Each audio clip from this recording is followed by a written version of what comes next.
Kita harus melihat persoalan ini secara lebih menyeluruh ya. Memang ada 13 MI dan mereka ini kalau kita itu mungkin kok banyak 13 gitu. Tapi kalau kita bandingkan dengan skala industri sebenarnya kecil gitu. Artinya kalau kita bicara industri kan industri reksadana ini mengelola aset sekitar 500 triliun gitu. Dan ada 2000-an produk reksadana. Dan produk-produk yang bermasalah tuh ada yang di sini yang kita bahas di sini itu kan yang produk reksadana tunggal itu yang dihentikan oleh OJK sejak tahun 2019.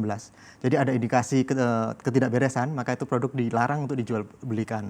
Nah, reksadana tunggal ini apa? Ini reksadana yang diterbitkan oleh MI, investornya hanya satu, dan dia kemudian mengelola reksadana itu dibelikan beberapa aset. Dan itu kalau menurut catatan kami nilainya hanya sekitar 190 triliun.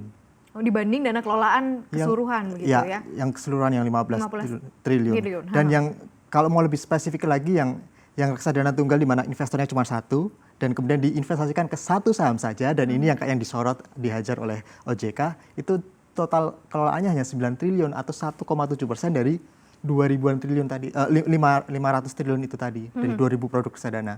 Artinya kalau kita bicara sistemik ya apanya yang sistemik itu karena kan cuma 1,7%.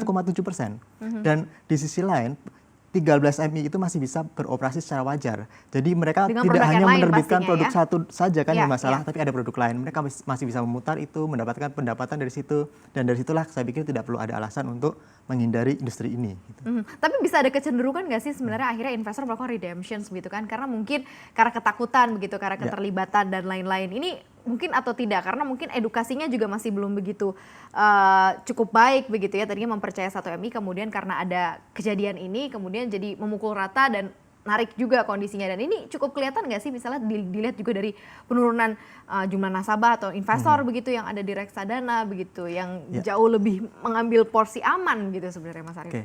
Ya kalau kita bicara redemption memang pasar kan sedang tertekan, IHSG sedang turun sepanjang tahun berjalan. Jadi memang wajar kalau kemudian ada penurunan aset kelolaan.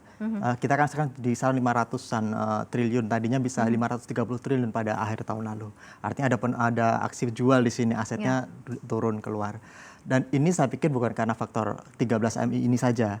Tetapi benar bahwa sesuatu yang sebenarnya tidak sistemik di pasar keuangan berubah menjadi sistemik ketika masyarakat atau nasabah mempersepsikan seperti itu gitu. Dan inilah yang jadi PR kita bersama. Para investor di luar sana di rumah masing-masing, apakah Anda melihat bahwa ini sistemik? Seharusnya tidak. Tapi Anda bisa membuat ini lebih sistemik dengan melakukan aksi jual besar-besaran. Itu saja, dan itu membuat keadaan lebih buruk. Saya pikir apa yang dilakukan oleh OJK itu sudah benar. Mereka bersih-bersih itu memang kelihatannya kayak, oh ternyata industri kita banyak masalah. Tetapi justru ketika kita melihat dengan sudut pandang berbeda, aksi bersih-bersih ini menunjukkan bahwa otoritas melakukan apa yang harusnya dilakukan. Transparansi dijalankan, kemudian law enforcement ditegakkan, dan tujuannya apa? Untuk melindungi investor. Gitu. Yang